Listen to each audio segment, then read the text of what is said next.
Hello students, यहाँ पे CTET के मोस्ट इंपॉर्टेंट क्वेश्चंस आज हम डिस्कस करने वाले हैं, जो कि 28 और 29 नवंबर के जो ऑल शिफ्ट्स में आ चुके हैं मैथ्स के आपके क्वेश्चन। ज्यादातर ज्योमेट्री से क्वेश्चंस यहाँ पे उठ रहे हैं और ज्योमेट्री में कौन कौन से इंपॉर्टेंट टॉपिक्स हैं ये हम डिस्कस करेंगे। और यहाँ पे आपके साथ एग्जाम्पल्स भी आपको बताने वाले हैं कैसे क्वेश्चन आ रहे हैं। ठीक है, तो इससे आपको मदद मिलेगी कि आप रिलेट कर पाएंगे टॉपिक को एग्जाम्पल्स से। ठीक है, तो यहाँ पे वर्ग, आयत है, न्यून कोण, अधिक कोण, सीधी रेखा, संपूरक कोण, पूरक कोण, सारी चीजें यहाँ पे हम डिस्कस करने वाले हैं। सबसे पहले चलते हैं, हम यहाँ पे देख लेते हैं स्क्वायर, जिसको कि वर्ग कहते हैं, है ना। तो इसके चारों साइड जो होती है इक्वल होती है और इसी को जो है स्क्वायर कहा जाता है।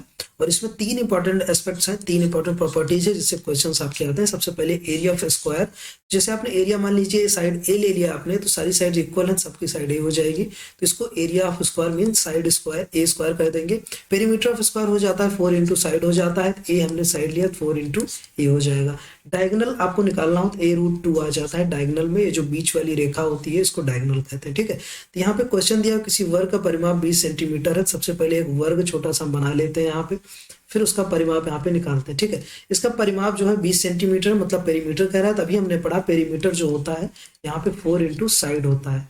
ठीक है, 4 इंटू साइड, तो यहाँ पे 20 बता रहे हैं, 20 सेंटीमीटर, तो 4 तो फिक्स रहेगा और 4 पंचे 20 हो जाएगा। तो इस हिसाब से जो साइड आ गई आपकी वो 5 सेंटीमीटर आ गई।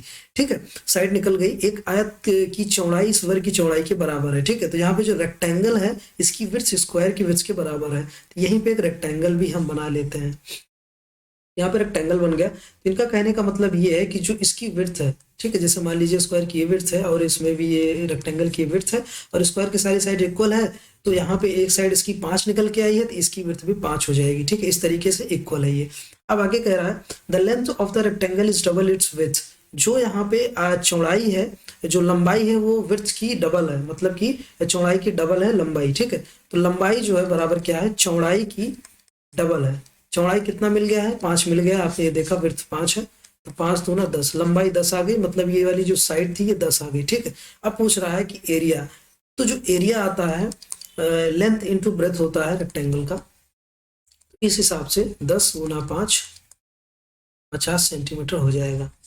ठीक है, ये 50 सेकंड ऑप्शन। इस तरीके से ये आपके सिंपल से क्वेश्चन आते हैं, बस आपको रिलेट करना होता है एरिया में, पेरीमीटर में और डायगोनल में, सारी चीजों में। ठीक है, फिर यहाँ पे चलिए देख लेते हैं दूसरा टॉपिक हमारा रेक्टेंगल आ जाता है। ठीक है, रेक्टेंगल क्या होता है, रेक्टेंगल जिसके दो साइड्स इक्वल होती हैं और दो साइड्स नहीं होती है। ठीक है, मतलब कि ये दो साइड जो है इसकी, ये वाली इसके इक्वल, ये वाली इसके इक्वल। ठीक है, ये जस्ट अपोजिट होती है स्क्वायर्स के। देखिए इसमें भी तीन एस्पेक्ट्स हैं, तीन प्रॉपर्टीज हैं। सबसे पहले एरिया ऑफ रेक्टेंगल आपको समझना होगा, जिसको लेंथ इंटू ब्रेथ कहते हैं।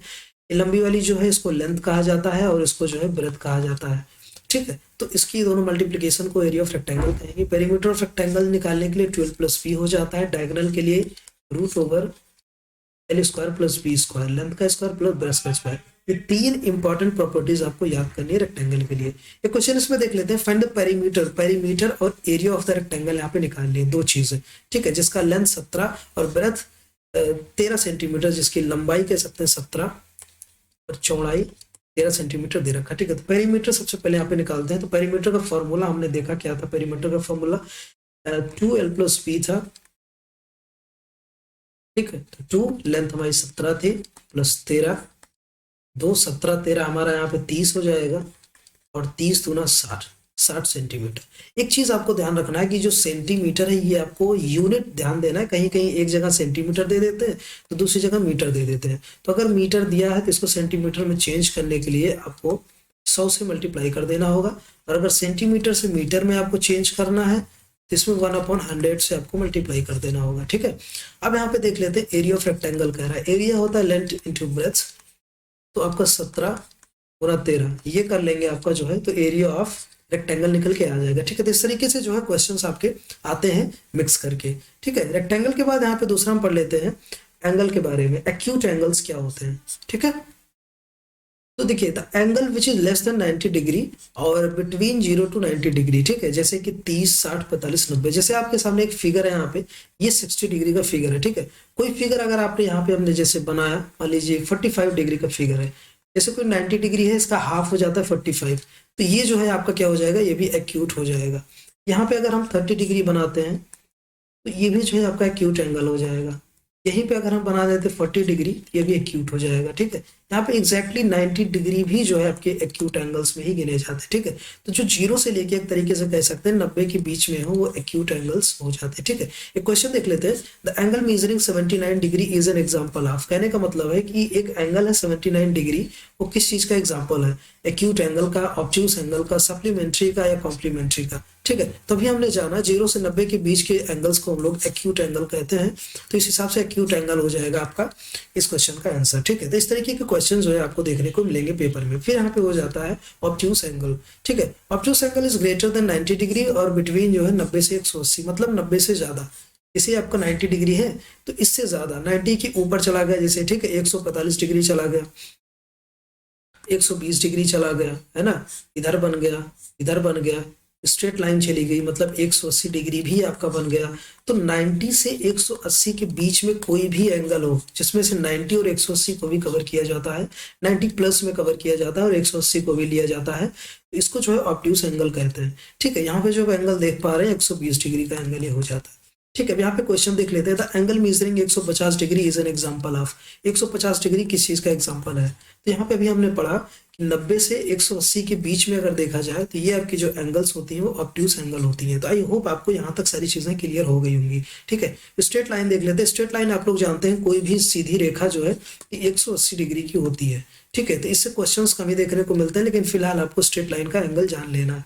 फिर यहाँ पे देख लेते हैं कॉम्प्लीमेंट्री एंगल्स, ठीक है। तो कॉम्प्लीमेंट्री एंगल्स क्या होते हैं, जिन एंगल्स का सम, जिसका सम 90 अंश होता है, ठीक है। जैसे यहाँ पे एंगल्स है इसका 30 डिग्री और ये आपका 60 डिग्री, इन दोनों का सम जो है 30 + 60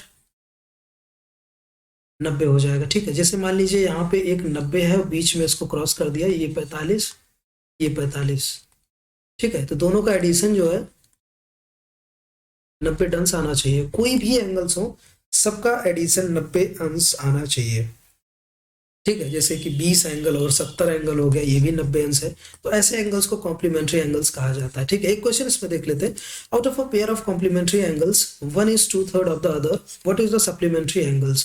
मतलब यहाँ पे कॉम्प्लीमेंट्री और सप्लीमेंट्री का मिक्सचर करके पूछा है, तो चलिए सप्लीमेंट्री एंगल्स भी देख लेते हैं, फिर एक साथ इस क्वेश्चन को करते हैं, ठीक है। देखिए सप्लीमेंट्री एंगल्स क्या होते हैं, यहाँ पे आपका, वहां पे कॉम्प्लीमेंट्री में क्या था, आपका सम है वो 90 डिग्री होना चाहिए, ठीक है। लेकिन सप्लीमेंट्री में क्या हो जाएगा, यहाँ पे जो सम होगा आपका वो 180 हो जाएगा, ठीक है। Supplementary angles define as the sum of two angles is 180, ठीक है। जैसे कि यहाँ पे डिग्री ली गई है, एक 65 डिग्री लिया गया और दूसरा जो है 125 डिग्री लिया गया। तो अगर जोड़ेंगे 125 धन 65, 180 डिग्री आपका आएगा। इस तरीके से आप समझ जाएंगे ये सप्लीमेंट्री एंगल्स होते हैं, ठीक है। ऐसे क्वेश्चन भी इसमें इस तरीके से पूछ लिया जाता है। अब चलिए यहाँ पे क्वेश्चंस को हम सॉल्व कर लेते हैं, जो क्वेश्चन हमने पीछे देखा था। देखिए क्वेश्चन कहा गया, out of a pair of complementary angles one is 2/3 of the other. देखिए सबसे पहले यहाँ पे लेट करेंगे, पहला एंगल अगर x मानते हैं, उसके बाद करें 1 ऑफ द, मतलब दो एंगल्स में से एक क्या है, दूसरे का 2/3 है। तो पहला अगर हमने x मान लिया, दूसरा क्या हो जाएगा 2x/3, इस x का 2/3, ठीक है। दो एंगल्स मिल गए। अब कह रहा पेयर ऑफ कॉम्प्लीमेंट्री एंगल्स, तो कॉम्प्लीमेंट्री एंगल्स क्या होते हैं, इसका सम 90 हो, मतलब x + 2x/3 बराबर 90 कर लिया हमने, ठीक है। कॉम्प्लीमेंट्री बन गया, मतलब इन दोनों को जोड़ेंगे 90 आएगा। इसको सॉल्व कर ले, यहाँ पे जाएगा 3 और 3 2 5, 5x/3 बराबर 90, 3 इधर चला जाएगा तो बचेगा 5x बराबर 90 गुणे 3 मतलब 270। 5 से अगर हम इसको काटेंगे तो 5 × 5 = 25 और 5 × 4 = 20, तो x बराबर 54 आ गया, ठीक है। अब यहाँ पे हमें निकालनी है दो चीजें, एक तो कॉम्प्लीमेंट्री। कॉम्प्लीमेंट्री कैसे निकलेगा, 90 में से माइनस कर देंगे 54 को, क्योंकि 90 से कम होना चाहिए। तो इस हिसाब से यहाँ पे 6 आ जाएगा और यहाँ पे 5 3 8, 36 डिग्री आ जाएगा कॉम्प्लीमेंट्री एंगल, ठीक है। यहाँ पे पूछा था supplementary of smaller angle, supplementary निकाल लेते हैं। सप्लीमेंट्री के लिए क्या करेंगे, 180 से माइनस करते हैं। आपको ध्यान रखना है कि अगर सप्लीमेंट्री बोला 180 से, कॉम्प्लीमेंट्री बोला तो 90 से। यहाँ पे 54 माइनस कर देंगे, क्या आ जाएगा 6 हो जाएगा, और यहाँ पे जो है आपका 126 डिग्री, ठीक है। ये आपका सप्लीमेंट्री हो गया, आपका कॉम्प्लीमेंट्री हो गया। इस तरीके से आप एंगल्स वाले क्वेश्चंस को आप सॉल्व कर सकते हो, ठीक है। फिर यहाँ पे नेक्स्ट देख लेते हैं, एक लास्ट क्वेश्चन है यहाँ पे, स्टेट ट्रू और फॉल्स। जितने भी एंगल्स की चीजें अभी तक आपने पढ़ी, उसका कंक्लूजन है, अगर इसका सवाल जवाब आपने अगर दे दिया तो समझ लीजिए आपको एंगल्स के टॉपिक समझ में आ गए, ठीक है। The angle measuring 45 degree is a right angle, ये आपको बताना है। जो 45 डिग्री अगर हम मेजर कर दे, क्या वो एक राइट एंगल है, मतलब कि ये वाला एंगल है, तो ये नहीं है, ठीक है, ये गलत हो गया। दूसरा, the angle measuring 85 is an acute angle, तो एक्यूट हमने क्या पढ़ा था, 0 से 90 के बीच में, तो ये 0 से 90 के बीच में 85 है, इस हिसाब से ये सही हो गया, ठीक है। फिर आ रहा था angle measuring 90 is an obtuse angle, तो 90 हमने बताया था आपको 90 जो है एक्यूट में आता है, तो ये नहीं होगा, 90 प्लस होना चाहिए ऑब्ट्यूस में, ठीक है।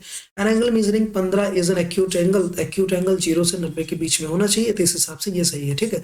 तो यहाँ पे आप आई होप समझ गए होंगे, जो है एंगल्स के जो ज्योमेट्री के टॉपिक्स थे वो आपको क्लियर हो गया होगा, और इसके बाहर आपके क्वेश्चंस नहीं आएंगे, ठीक है। अब जो भी सॉल्व करेंगे आपका आसानी से सॉल्व हो जाएगा और कंसेप्ट आपको क्लियर हो गए होंगे। फिलहाल कोई क्वेरीज या कमेंट्स हो तो आप लोग जो है कमेंट सेक्शन में हमसे पूछ सकते हैं, और डिस्क्रिप्शन में आप लोग लिंक, आपको इस पीडीएफ जो है, पीडीएफ इसकी मिल जाएगी, है ना, जो पीडीएफ है आपको मिल जाएगा, सारे जो टॉपिक्स यहाँ पे कवर हुए हैं आपको डिस्क्रिप्शन के लिंक में जो है आपको मिल जाएगा, तो वहां से आप जो है ग्रुप में ज्वाइन हो जाइए टेलीग्राम के, वहां से आप लोग इसको डाउनलोड कर सकते हैं, और कोई क्वेरीज या कमेंट्स हो तो आप लोग वहां पे हमसे पूछ भी सकते हैं। तो मिलते हैं नेक्स्ट वीडियो में, तब तक के लिए जय हिंद।